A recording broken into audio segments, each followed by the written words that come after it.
This is another story based on the incident which happened with my friend's cousin in the year 2014. Let's call him Sam. It was the time of early June when the southwest monsoon sweeps the entire part of the country and summer holidays begin. Students vacate their hostels and travel to their respective hometowns. This is a story of a student who used to study in a college and began his journey towards his hometown. His hometown was located in a mountainous state, 10 hours away from his college. Usually, Sam's dad would come to pick him up, but this time he thought of going on his own car. The way to his home was not considered safe during night, as there were some weird stories being told about it. His dad had already warned him to reach by the end of the evening and not to travel in the night.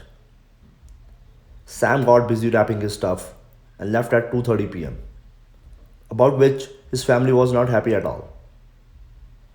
The journey was going smooth and he took only 3 stops before the fall of night. He entered the mountainous region around 10 pm and his parents called to check on him. His entire family was desperately waiting and worried at the same time. Waiting as he hadn't been home for about 6 months now, and worried as he was on the same way which is advised not to be traveled at night. And moreover, it had started to rain. Alas, he did not make to his home that night. His family tried calling him, but his cell phone was out of network range. It was already 1:30 am in the morning. Nobody knew about his whereabouts. He should have reached home by this time. His family called his friends to inquire if they had any contact with him. Unfortunately, none of his friends had talked to him since he left the college. His family called the cops, reporting the matter to them. No one in the family slept the whole night. Finally, Sam's mother's phone rang. It was the cops on the other end. The news that his mom received was not a good one. A car had fallen into the ditch several meters down and identified to be Sam's. The car was in a pretty bad shape and Sam had suffered life-taking injuries. But fortunately, he was alive. He had multiple bone fractures and a broken jaw. He was unconscious for 3 months. He could not speak for another 6 months and was on a complete life support. When he regained consciousness and was able to speak, his family asked him how did that happen. His response was terrifying. He told that it was heavily raining that night and was getting hard to drive as the visibility was extremely poor.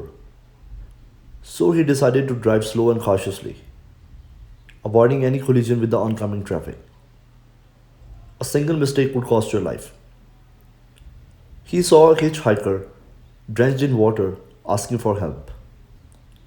At first, Sam hesitated to stop his car for a complete stranger, but the feeling of kindness and helping someone during this rough night overcame him, and he stopped his car.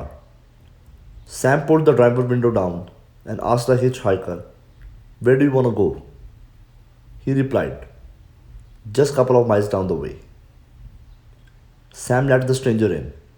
He started telling Sam how it is not safe to give lift to anybody on the road. Sam found it really weird and said, "If not me, then someone else might have helped you." I didn't think much of what the stranger said to him and just kept focusing on driving. After going for a few miles, the stranger asked him to pull over as they have reached his destination.